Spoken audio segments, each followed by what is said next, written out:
Hello people, welcome back to the podcast. This week I'm back again with a solo episode.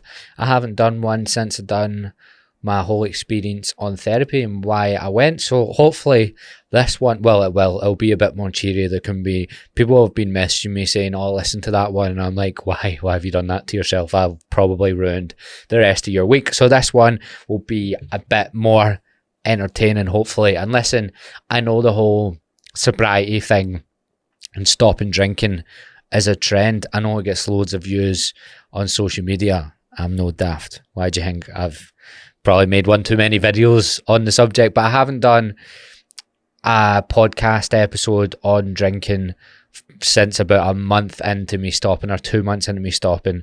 So I feel like I'm now long enough into it that I can actually say, like, I've been sober for a long time. How many days is it? 230 days. I can give my bloody opinion, right? And I can rack up the views for doing so without getting judged.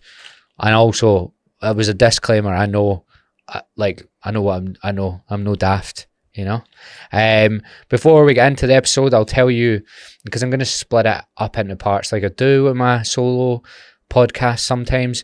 It's not only that it's hard to talk for an hour. Well, actually, no, I can bloody talk for an hour straight without taking a break. But we will end up in a dark hole, and I will forget what the whole podcast was about. So I split it up into subjects so we bloody stay on topic, okay? So what I'm going to split it up into is, why did I stop? Then the next subtopic is, has it been difficult? Is it? That sounds shite. That doesn't sound very interesting. The next one is going to be the benefits. Little teaser. There's a lot of misconceptions of what I was led to believe of how I was going to feel from stopping. Socializing without alcohol. Maybe if you sprinkle that with some tips, but more just like my experiences. And then the big one, the teaser, because I stopped for a year. I stopped on the 1st of January. My goal was the year. And the last subtopic will be, will I ever drink again? So before we get into the episode, if you're on Spotify, if you could rate the podcast, YouTube, like and subscribe. The podcast is out every single bloody Tuesday. I need to stop saying bloody. I can say fucking. I'm allowed to say fucking on my own podcast. But yeah, every Tuesday, 7 a.m. This is your new podcast. Enjoy the show. Why did I stop? Well, you know, being from Glasgow, there's a massive drinking culture, and I've already annoyed myself because that's one of the things that infuriates me since doing this, is people will say, I can't stop drinking cause insert place they're from, right? People like Irish people be like, I'm Irish, we do you know what, it's impossible for us over here, we definitely drink as much as yous. Do you know what, Irish and Scottish people love to hate on the English. Have you met English people? Those cunts drink a lot, and the only difference is they're more annoying than us when they drink. Do you know what I mean? That's the only thing that we're actually winning. We're way less annoying and way sounder. Every time I slip these in, I get, yeah, it's just cheap hating on the English. Well, do you know what? I'm a cheap bastard, so I like to get my wee cheap jokes in every now and then. But anyway, yeah, people will be like, insert different area. The worst one is there's a massive drinking culture in Australia as well. People were also like, yeah, it'll be easier in Australia. Anyone that's been on a working holiday visa in Australia will know that is probably the time. Your first 6 months in Australia is probably the time you've consumed the most alcohol in your whole entire life. So we also know that's bollocks. Also, Aussies that say they drink more than people from the UK or Ireland, yeah, absolutely don't. So this is what I mean, why I have to stay on topics, right? I don't know where I'm going already, but something's just popped into my head. I was travelling with two of my best mates in Dublin in Asia, and this is probably when I did consume the most amount of alcohol I ever have. And there was these two Aussies, just the travelling. I love Aussies, right? I've became way more accustomed to them the second time I lived in Australia, because I hung about with Aussies more, because I was trying to stay away from people that were on visas, because I was thinking about maybe staying. So I do love Aussies, but the ones that were, I didn't like any of them that I met traveling in Asia. They done my fucking head in. But there was these two Aussies that were like, they kept on just staying in the same hostels as us, and they would just always try, like, they were like, I'm not gonna try. Yeah, mate, we're gonna out drink ya. You know, they were just trying to compete with us, drinking all the time. And then there was one night we were in a place in Vietnam, and they came up to us at the very end, and this is like after 2 weeks, so they're like constantly like just try to like buy more shots than us, and we weren't. This was a competition they were having that we weren't in. Like, we would just be like, fuck off, but they would always be like, we were more drunk than you last night. I'm like, well done, mate. I can't remember a single thing, and I don't remember being involved in this competition. I remember them two coming up to us one night when we'd been out on the piss all night, and we'd stole 2 Viagras out one of their like wee pouches they had for no reason, and they came up to us in the middle of the night, and we had this bet. Why am I telling this story? We had this bet that me and my other mate from Dublin, whoever took the Viagra at any point, no matter what was happening, the other one had to take the Viagra as well. So James had been getting with this Australian girl, ironically. This is about 5 or 6 years ago, by the way. And I wasn't getting with anyone. We were in the middle of nowhere. We were in a hostel that was just the only thing in the town was the hostel. And he looks at me and goes, "Oh, Gav, you're up." And I was like, shit. I'm literally just gonna. So he'd popped a Viagra, and I'd popped one, knowing that I was just gonna sit in my bed with a fucking, you know what happens after Viagra, with 8 other people in the room, and for no good reason. And we had pulled our pants down and were comparing, each other's stuff to see if it was working yet. And the Aussie guy came out after, he was trying to, he'd been 2 weeks where he was trying to out drink us and out weird us, and we don't need to try, we're just weird people. So Aussies, where was my point? Yeah, Aussies, you just don't stop trying to compete with other people at how much you drink. 1, you're wrong, and 2, nobody cares, and we certainly don't care.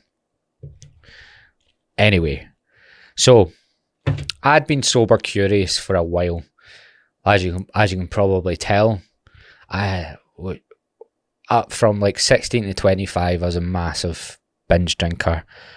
Back home, I would have been out every weekend, mostly. All my sort of friend groups had derived around drinking. And so I'm 28 now, and I basically moved home from Australia when I was 25, and I started PTing. After all of that story, you probably think that's the last job you should end up in, son. But at 25, I remember waking up hungover. By the way, I know this is a drinking episode, and I wasn't bad for drugs, but just on my 25th birthday, I happened to have took some, ketamine and get put to bed. Again, no, people are probably going to listen to this. I've never really spoke about drugs that much. Never been that bad for drugs. Just happened to have taken some ket on my 25th birthday. And I remember waking up, and it was lockdown as well, and I wasn't arsed about drinking anymore. We'd spent every weekend through lockdown for the first 4 months of it, whilst in Sydney, just drinking with the same people, hearing the same stories, hearing the same breakup stories, listening to the same music, and I was just like, I'm so over this. And that was 2 or 3 years ago. Then when I came home, I started PTing properly. I think I done 4 months without drinking, purely because I was back in with my dad. There was nothing open, and I didn't see the point in drinking in the house. I was never one for just having 2 beers in the house. So I'd had little phases where I was maybe coming away from the idea of like drinking, my life revolving around drinking, which it definitely did. Up until I was 25, everything around involved around when is my next pint, sort of. And at the same time, I wasn't addicted. I was a social drinker. It wasn't like when is my next drink on my own. It's like when's my next drink, as in going out. And then, so even though I was feeling like that, from 25 to 27, every time I sort of drank, I didn't really want to drink. Whether I used it for dates or whether because all my friend groups revolved around drinking, I got dragged into drinking. People tend to not really accept that you don't want to drink, and I just wouldn't really say that I don't want to drink.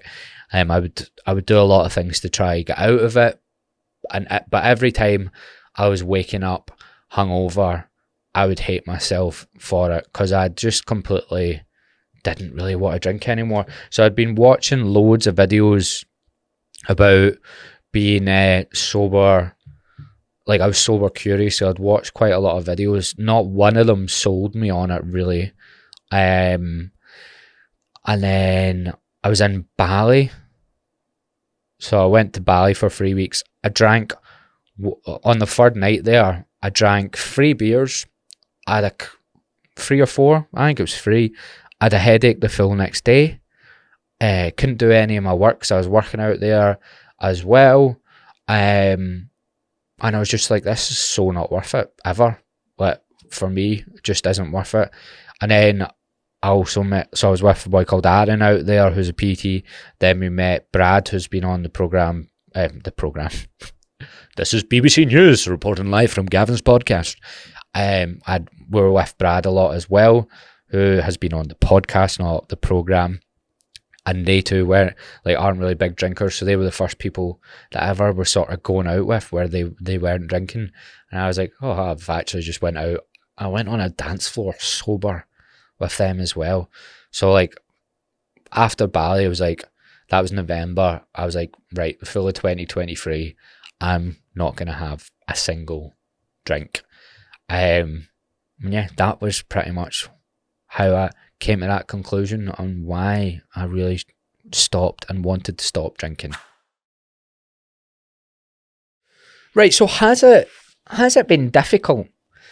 Because the reason I wanted to make this now and not after the year is every sort of month that goes by, it's because I'm so into it. And like, I like right now, if you like, the last thing I want is a pint right now. So the longer that goes by, the less I feel like I'm going to be able to actually speak about this and know how I was feeling. Like, because January for me, I can't really remember. Like, genuinely right now, what did I have for dinner last night? My dad made some mince and potatoes, but usually I don't remember. I should have just pretended, should have, acted my way out of that one. I mean, I'm like, oh my God, I don't know what I had for dinner last night. But usually 2 days ago, don't remember. That's a lie. I'm acting. I had takeaway, not in a takeaway, ordered from Italian. But anyway, I've got a memory like a sieve usually. If my dad asked me to get him something from the shop, if I go, I'm going to the shop, Dad, do you want anything? And he goes, aye, get us some milk and get us some bread. There is a 25% chance that I come back with the milk and bread, and I just go get whatever I was going to get and then come back. I've got bad memory, so I feel like it's time to try remember January about if it was difficult. So I had my very last beer. I was on a flight from Perth, but I'm back home now, by the way, if there's people that aren't listening to this. Basically, I've lived in Australia for the last 5 years. I've done 2 years, and then I went back for about 6 or 7 months, so less than 3 years. Went back for about 6 or 7 months just there. I didn't know if I wanted to stay there or not. I've decided I don't want to stay there. Might make a podcast on that itself. Done a wee reel the other day. It went quite well, and I would my ego would quite like some more views at the moment. So maybe I'll make a podcast on that. So, but that's just for context, right? So I was in Australia. I'd went to Perth for the first time ever, just before New Year, just before I was going to stop drinking. On the flight back, I got delayed. I was meant to come back 31st in the morning, very early on in the morning. I get delayed all the way until I basically had to bring in New Year on a plane now, and also spend 200 quid on an Uber back home from the airport, which, whatever their company's called, Jetstar, fuck yous, cunts. You just absolutely dicked me over. You don't get any compensation for it. Flying, get delayed by 12 hours, coming into Melbourne at 2 in the morning on New Year's isn't cheap. You can't really get Ubers actually either. But I had a few drinks on the plane, and I was like, wrote down I was going to stop drinking. I also wrote down that I was going to go for therapy, and I was actually sitting next to a therapist, which is why I was like, I was writing it all down. Don't know whether this was the whole experience of being on a plane in New Year, knowing that you wanted to go for therapy, speaking to a therapist for like an hour about therapy. I don't know if it was all of that. It was like giving me this feeling like, oh my God, and it being New Year, like, oh my God, this is going to be my year. Or it was the fact that I'd had free drinks, because those are very similar feelings. You know, that like buzzing feeling. That's what I was feeling. I was like, oh my God, this New Year's going to be amazing. These two decisions to go for therapy and stop drinking are going to change my life. But I was also probably just half cut, you know. So at that point, I was pretty confident I'd be able to do it. There was a few people that were like doubting me, but for the 6 months previous to that, there'd be so many times where I'd be like, I regret every time I drink. Now, when I came back to Melbourne, I remember like the first week or two, I had friends from before, but I was like going through this whole thing like where I'm like, oh, I might try stay here again. It's just so difficult. So I was like, oh, I need to get new mates. And I was a bit overwhelmed. So I started throwing myself into like these social occasions, which was my whole thing. Like when I was writing stuff down on that plane, it was like I wanted to like, I felt like I'd lost a lot of my confidence going back, like PTing, because I'd done in person as well, but I just spent so much time working on my business that I hadn't for 2 or 3 years, I wasn't meeting anywhere near as much new people as I used to meet. Because I used to, even though I was drunk a lot, I used to go out all the time, and I'd be the type of person as well that I would go and play. If I wanted to play football, if I couldn't find anyone to play, I used to have apps on my phone where I would just go and play with like random people. I'd done that in Melbourne loads. There's like Facebook groups, and I'd just be like, is anyone know any football happening or that? And I'll go play with random people.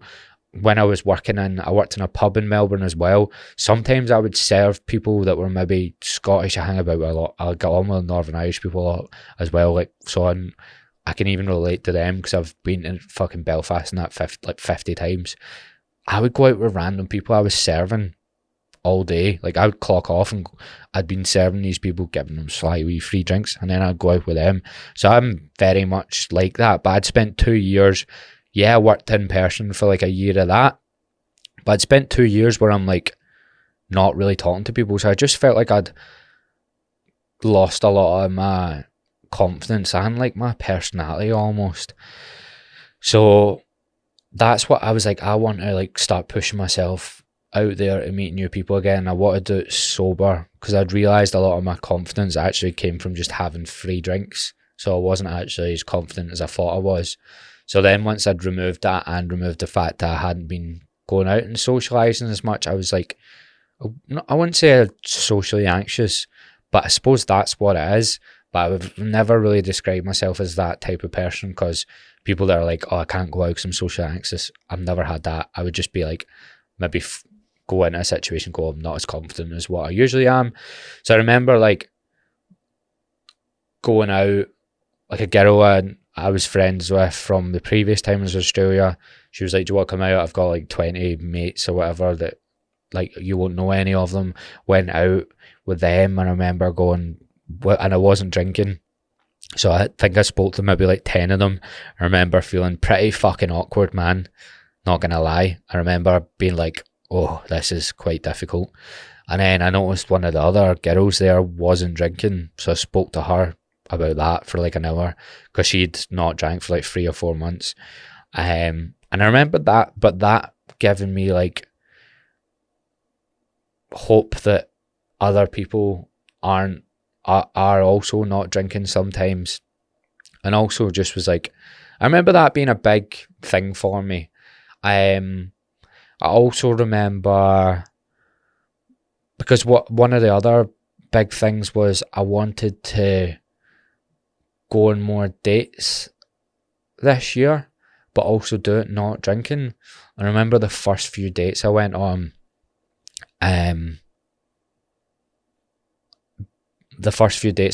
like that was the only time I actually craved alcohol, and I didn't actually crave like the pint. I craved that because you do get that little nervous feeling, and even like like say I've went on quite a lot of dates at the start of the year, it does dim down a bit, but it never like fully goes away. It's the same as I imagine, like if you're a stand-up comedian. I watch a lot of stand-up, I watch a lot of it in person.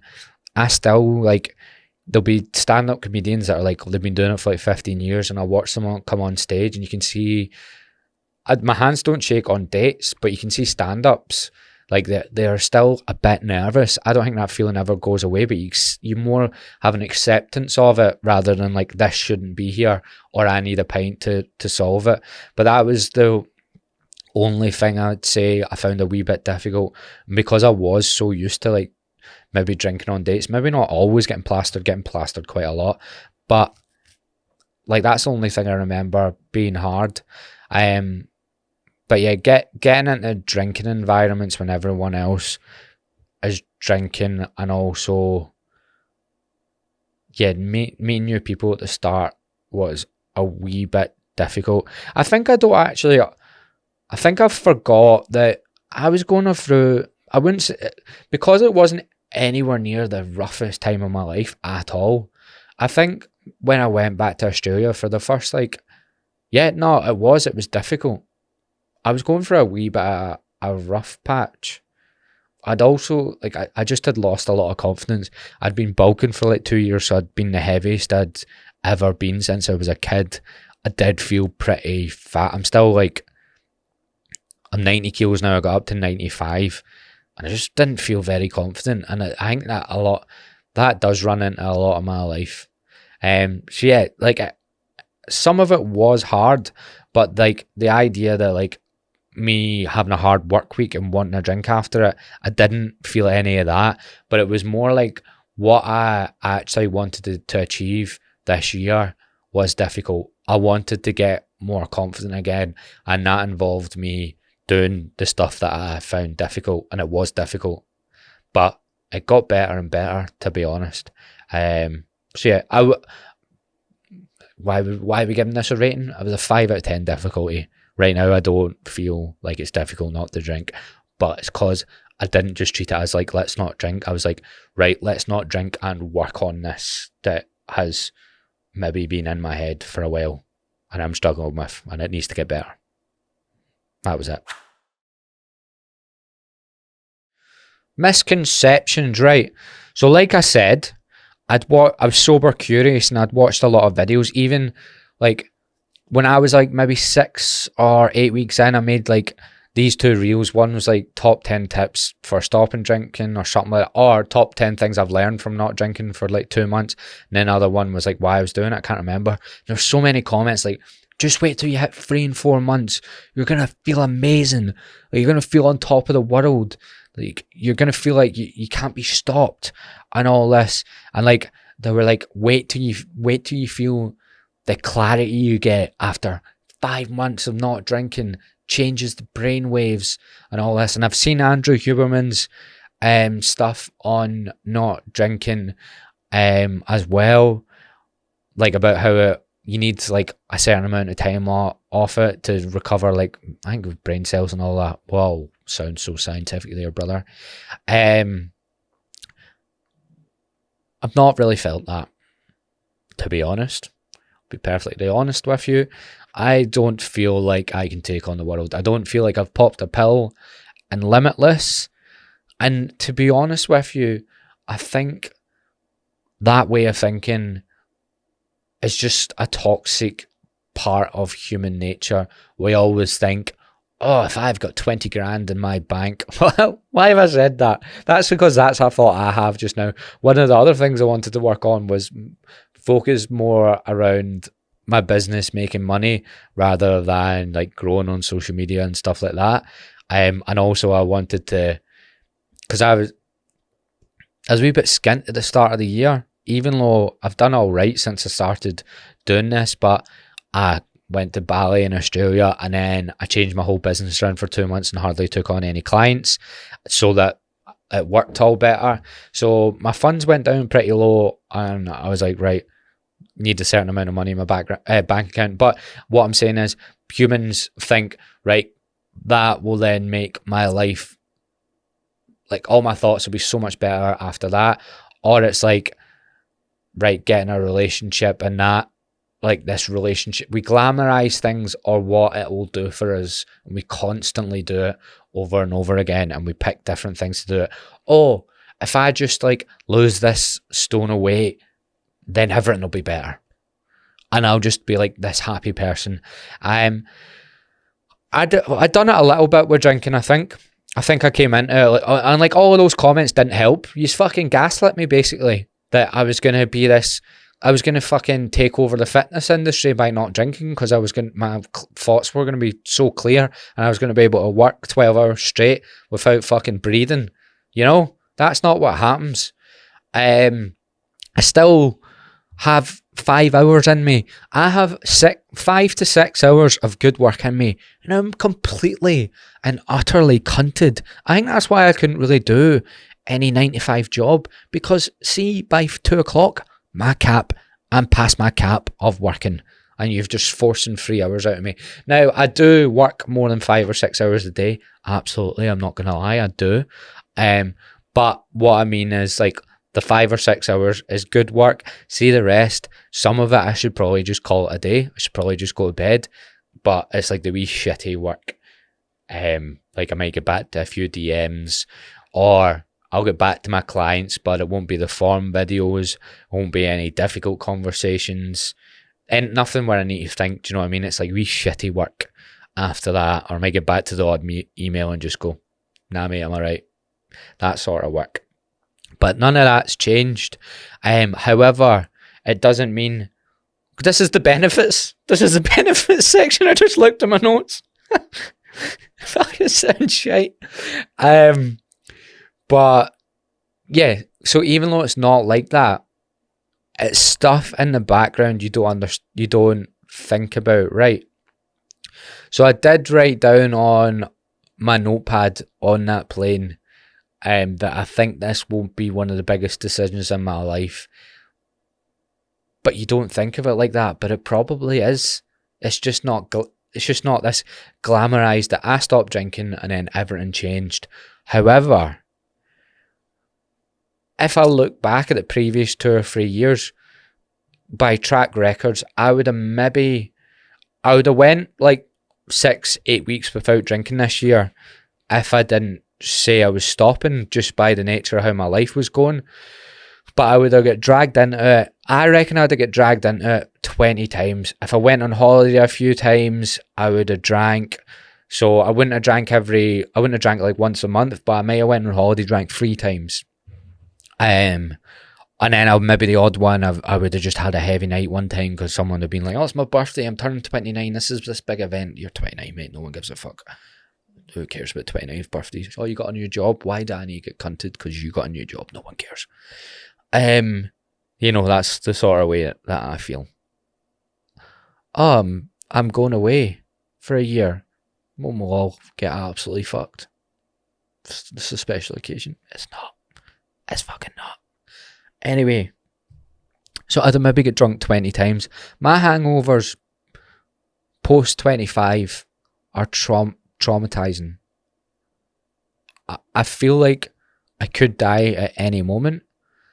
I remember 26, Scotland. I was 26, Scotland played England, drank all day. I woke up in the fetal position and I was on a 37th floor apartment or flat in London, and my windows were like the floor to the ceiling, so you could see a massive drop, and I was like, I might actually just try stick the nut in this window and just throw myself off it. That's how bad I felt. And that would have ruined 3 days of my life. So if I had drank 20 times that year, I would have lost the hangover definitely, and the night before. You're talking 2 or 3 days, so you're talking between 40 and 60 days, because I genuinely can't do a single thing when I'm hungover. I can't do any work at all. It's not worth it, and it'll actually stress me out more doing it. So I would have lost like 40, 60 days. Now, I'm not saying I'm going to have worked all those 40, 60 days. I've actually done probably the most amount of like holidays and stuff I've ever done this year. Like I went up Australia for 12 days and I was working in between, but only tiny bits. 6 days around Scotland this year, 6 days in Queensland. That's already like 25 days. That's more holidays than I usually take or have took since I started this as a job. I mean, self-employed, quite hard to do stuff like that. So it's not all being put into work, but work's going better. It's all more organised. Lot less stressful to run this year. Would I be in that position without stopping drinking? Would I? Fuck me. My systems would all still be all over the place. I would be clients would be leaving me because they wouldn't be hearing me for 2 days after I've maybe been drinking. All these sort of things like together. That's a ridiculously big change. It's just you don't have this euphoric feeling where you now can do these 12-hour days without a break. You're also, my levels of happiness, right? So this is something that I know for a fact a lot of people that are sober curious or have like a drinking problem, not a problem as in like they're addicted, but like both sides, that they're going to be ridiculously happy when you stop drinking. Absolutely not the case, but your baseline of basically see how you feel when you haven't drank for 5 days. I feel like that every day. Why would it be above that? You have to ask yourself why, because sometimes a lot of people will quit the not drinking because they haven't reached this elevated level of happiness, contentment and productivity. But realistically, the feeling I have is the exact same feeling that I had when I hadn't drank for 5 days. That's what I constantly feel like. And like, if your life is decent, then that will feel decent. But that's the way I would describe it. It feels decent. There is no constant elation in life anyway. And we know that, most of us know that based off other things. Like as in like, if a relationship fixes everything in your life and makes you happy, it's probably going to go tits up, and you're probably going to come back down, because that's any relationship that's like that also probably won't work out, because the only reason it can bring you that high up is if you're that low by yourself. Do you know what I mean? So just gives you that constant baseline. But considering how low I was after drinking, I'll take the baseline all day long, and I would still call that happiness, but it's only because I would change the definition. For me, even though I will say the word happy, what I really mean is content, and content's good, especially when I've never suffered with depression, but I've had bad anxiety, I've had rough patches in life, I've had circumstantial things with family and stuff that have had me through rough patches with anxiety.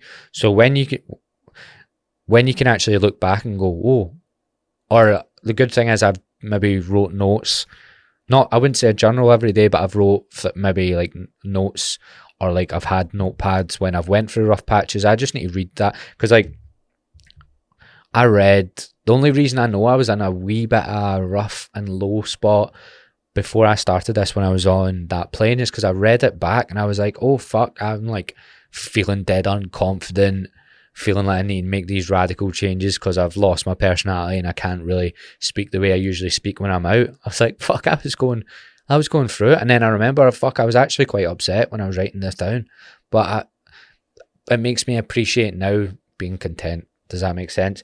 There is more benefits in this. Oh yeah, absolutely. Sorry, so I should have took a look at my notes,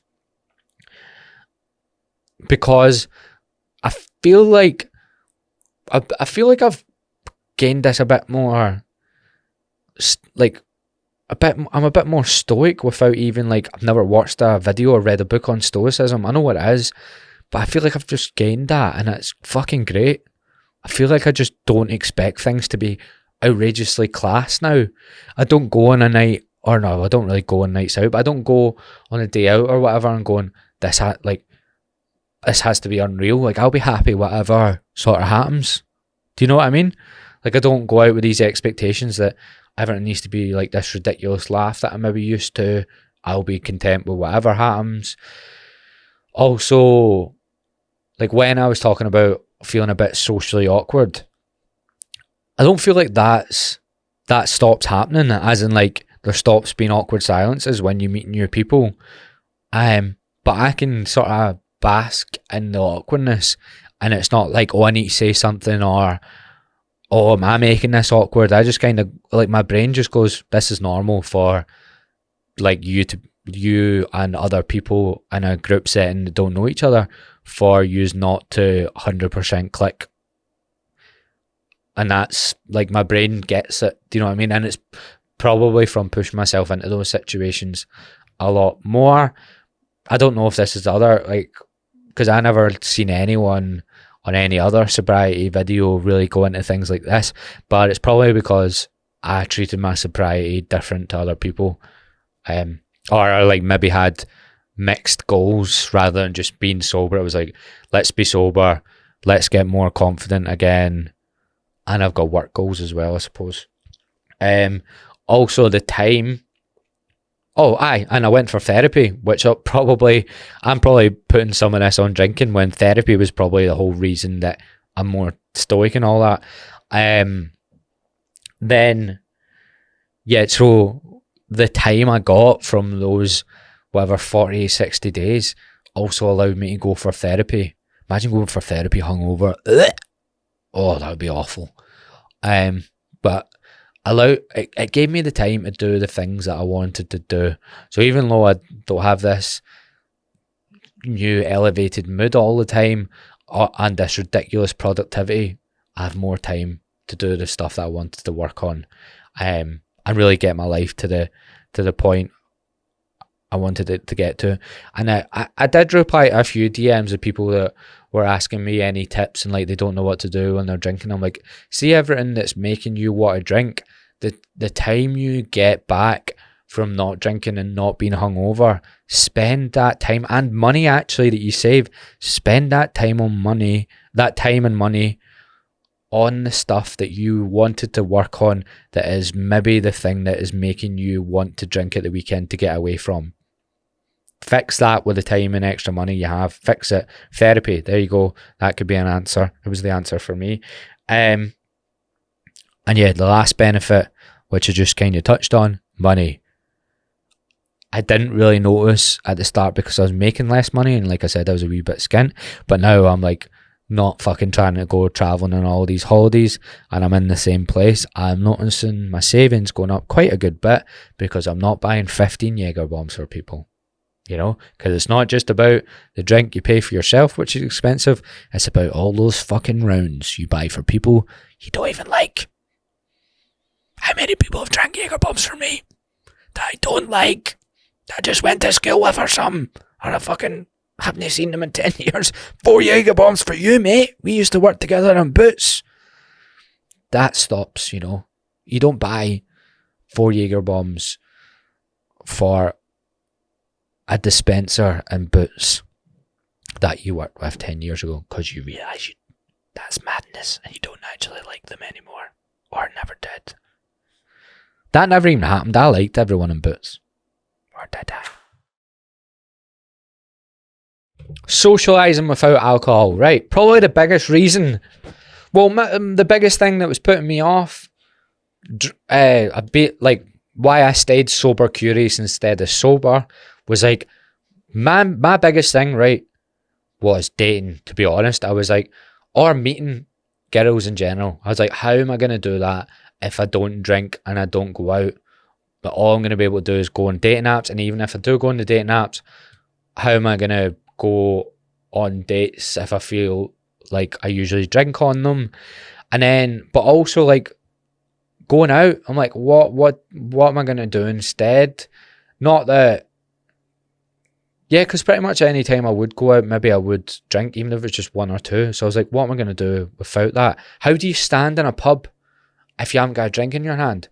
That was a thought I had. Not sorry, a thought I had before. That was thoughts I had the first few times I was in pubs. Like, because I don't want to be constantly drinking water, but then also I don't want to be holding nothing in my hands. You can't stand like this in a pub. You look like a Jehovah's Witness. Give me some money, please. Excuse me, give me some money. Do you believe in Jesus? I don't even know what Jehovah's Witnesses really do. Witness the Jehovah's.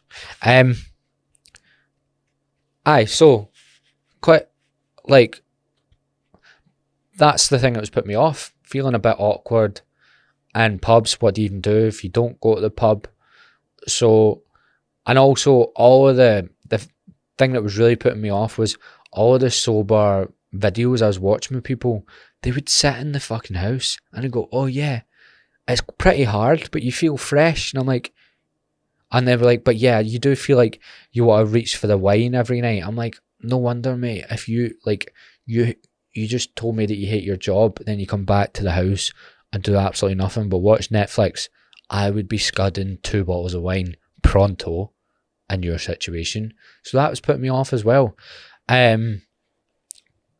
So I was like, I'm going to try other things. So I started playing.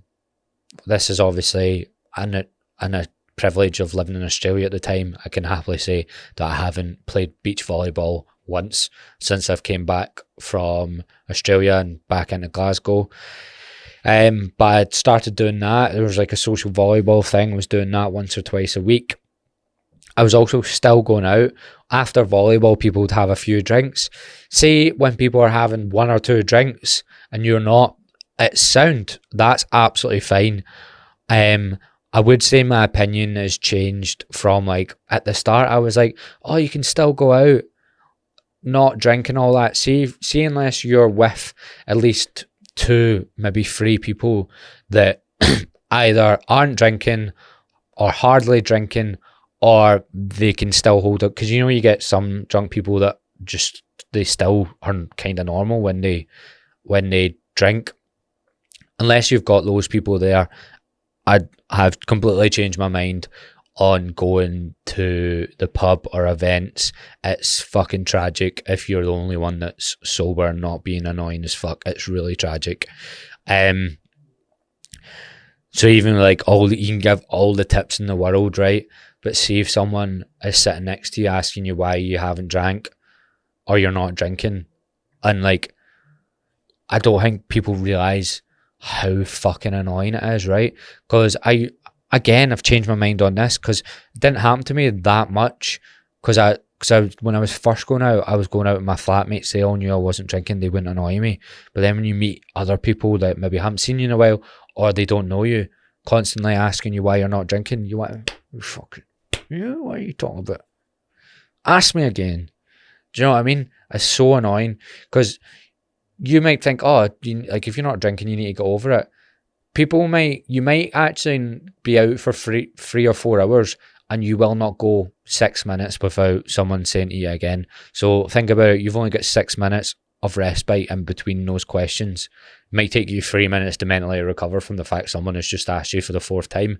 So like it could ruin your full night. So yeah, it can be. I'll go up. I would go up to a bar in Melbourne and go, "Can I have two non-alcoholic beers?" And like three people around the bar would turn around and give me like a weird look and go. I don't think people actually realise how annoying it is. I also had like I hadn't even stopped drinking yet, but the new year before I was out a family thing. You know what family things are like, and my non-related uncle, so like you know what I mean, not blood uncle, he was like we went back to his for a party, or a party, I mean like 10 people that I'm related to, like sitting, bringing in New Year, and he spent maybe an hour straight telling me that I should drink because I was in his house, and I remember just making eye contact with my dad going, I honestly, like he knew what my eyes were doing, and he was like, he had to take my uncle. Like I don't, I'm not violent, but I was losing the plot. I was like, mate, what? Because I think I turned around to him. I was like, can you just not ask me that again? And my dad was like, come on in here, because he knew I was going to lose the fucking plot if he didn't leave me alone. So like, you can do whatever, you can use whatever tactics you want, but if you are with like 3 or 4 people that are going to keep asking you that, it's borderline impossible to have even just a decent night if you're getting fired that question over and over again, because all you spend your night doing is explaining why you're not drinking. And to be honest, I like at the start I was like, yeah, like you can still go out, non-alcoholic beers and that, but I just kind of don't go into those environments because it's now say I've been out in those environments 10, 15 times. I've now had 10 of them where you do just get that, and I'm just like, this isn't fun for me at all. But I don't remotely miss it. I also don't remotely. The thing about as well is like what I'd find funny, because I've got a client now who I met in Asia at the same time as I was talking about the other story. He's Irish as well, and he stopped drinking, and he was asking me about it and stuff, and like he would be like, oh, why aren't you drinking? Do you not know how to have fun? And what he said made me piss myself. And he was like, because I was like, it's funny how these people presume that you've never drank before and you don't know how to drink. I'm like, I've fucking spent 10 years. Like, I feel like that's what I said to him. I was like, I feel like I have put the thickest tick in the drinking box there can be. Like, I feel like I've got a biro pen and just fucking ripped through the paper with that box. And he was like, I was out with like people that haven't seen me in a while or whatever, and I wasn't drinking. They fucking tortured me all night over it. And he turned around to me and he was like, because he lived in Asia for a while, and he was like, lads, I've spilt more drink in Asia than yous have drank, and yous are giving me shit for it. That as if I don't, because I'm not drinking tonight. And I fucking pissed myself at that, because it's like, I know what being drunk feels like. You don't need to tell me that I'm missing out. I know what my decision involves, and there's a reason I'm making that decision. Fucking stop asking me. So yeah, I just find it pretty impossible. So like, I went out quite a lot with my flatmates in Australia, and every night out I had with them, I had a great fucking time, because they don't ask me that question, and also they can still speak when they're drinking. And Jordan, who's one of my friends, maybe she'll love getting her name mentioned, but she can get up, she can drink all day, and sometimes you can be a wee bit, but a lot of the time she can still speak and have a normal conversation. So you need people like that, otherwise I don't think it's worth it. Now, I went to also a techno event. I don't know if you can call Tiesto techno, actually. I probably just offended a load of people that are into techno, but I'm not really into techno, so I will call Tiesto techno. And that was hands down. The only thing more annoying than drunk people is people on drugs. I'll take drunk people over people on drugs all day, People on drugs just try to hug you, grind against you. Not for me. Tiesto also gash. So bad. Don't know why. This is what I mean. That's the lesson the biggest lesson I probably learned is stop pretending you can have a good time at these. Because see, when I see people like going to like festivals and all that sober, I'm like, I feel like you're forcing that, because anytime I've done it and I also forced it and told people I was enjoying myself, I was fucking hating my life. I fucking hating it. Tiesto hated every second of it. It was shite. It was so bad. And I went to one in Perth as well. And I had a decent day because some of the people I was with were sound, but it was pure shite. Like, it's just, unless you're on something or drinking, not fun, which means it's not fun, really. But I suppose being on, not that I've not really been, I never really was into, MDMA and shit, but like, I suppose that is fun. I am not to promote drugs or anything. This is obviously, I'm talking about being 230 days sober. So if you're promoting drugs, I'm also promoting being sober, aren't I? But yeah, I think lowering your expectations as well with going out. Like, you know what I mean about being a bit more stoic? Like, it's fucking good to go out, have dinner with like two of your mates and just chat to them for like 2 hours and have a Diet Coke. That's good. That's enjoyable for me. Have a really good time doing that.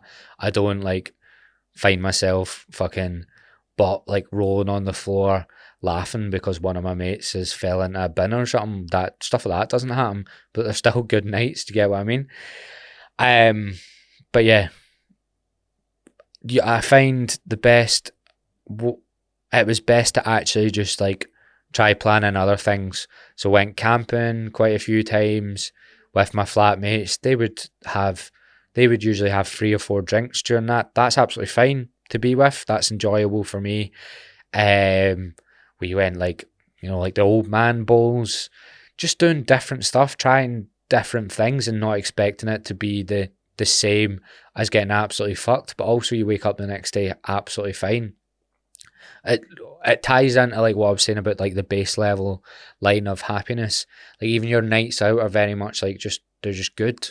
Like, and you can have a laugh, but it's never like this crazy fucking thing when you come out back with a story that you fucking had a gangbang in the ocean.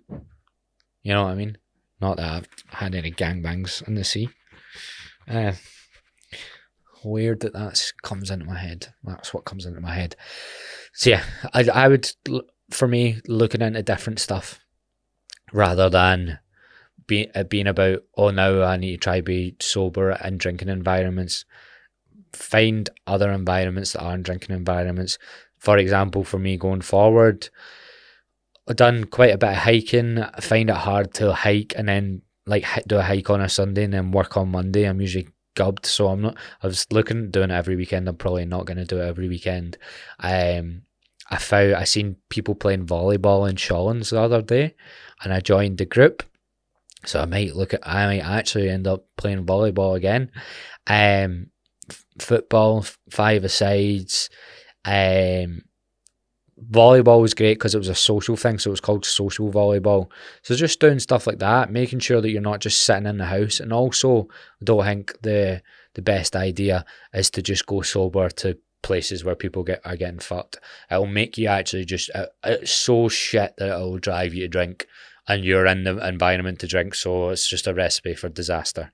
So that, for me, trying new stuff. I'm probably going to do those cold water dips because, everyone's doing it and they're fucking, do you know what I mean? Try that.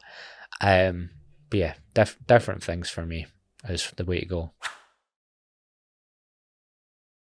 The big question, I've been asked quite a lot. Will I ever drink again?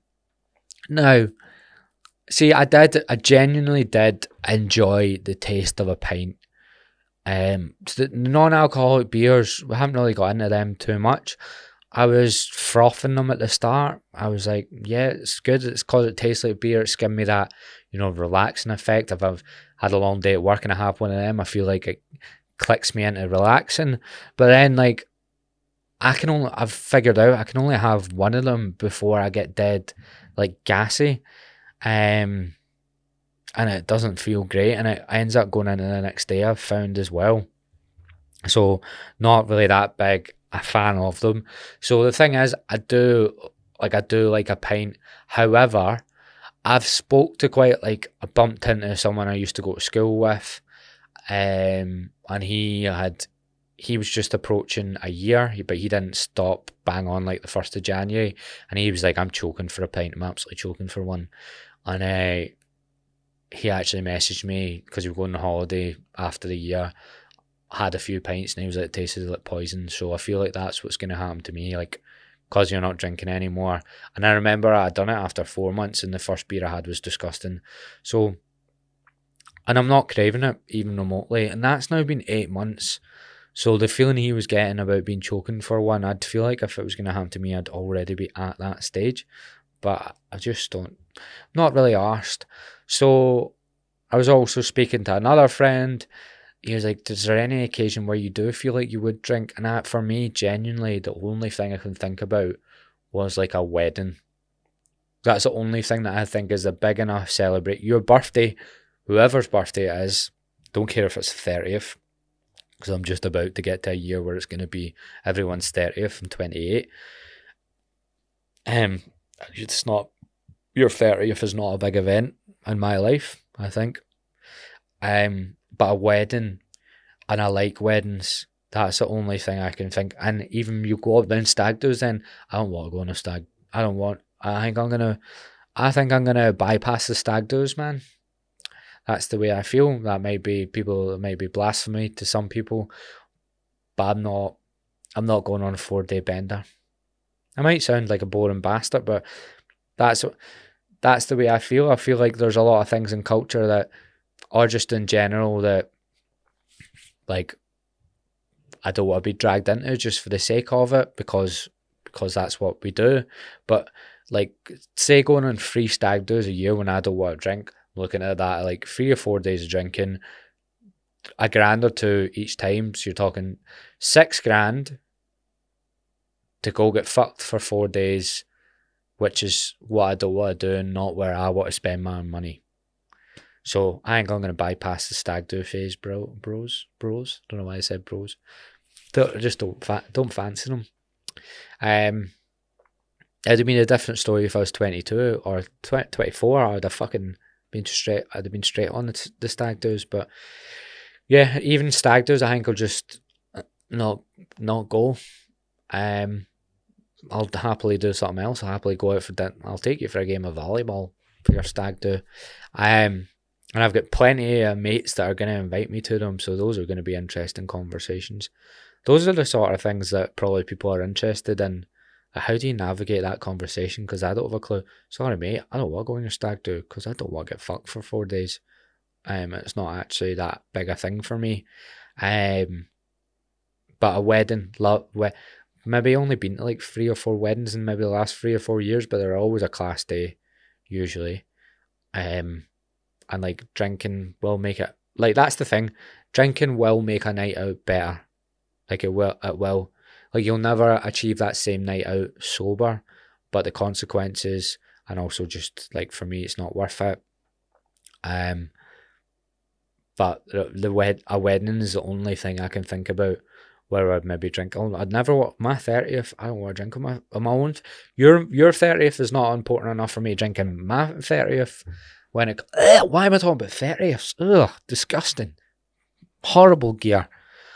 But yeah, so I met like maybe 2 or 3 people in the last few years that were on this trend before it became a trend, and like they all said, I maybe know 5 people, like 5 of them were like, I just decided to do a year sober. Like 3 of them just carried on, and I feel like that might be me. I feel like even though you don't feel ridiculously better all the time, still get angry, still have the odd low day, probably less, but you don't notice it because you don't have that elated feeling that you think is going to happen, but you don't notice it. Like, how do you how do you go for a year and look back and go, oh, I had less low days or less days where I was angry? You just won't even notice it. It's stuff. This year's probably went ridiculously better for me, but you don't notice it. There's nothing that to quantify that and like judge it off of. So for me, I'm edging on the side, and I don't know about not drinking ever again, but put it this way, I won't be drinking on the 1st of January. I definitely won't be drinking on the 1st of January because it's been a year, and the longer I do it, the less likely I am to going back to it. So yeah, I'm edging on the side I won't drink for another year maybe on top of that. Anyway, I think we'll call it there. We did fucking waffle a load of shite quite a lot.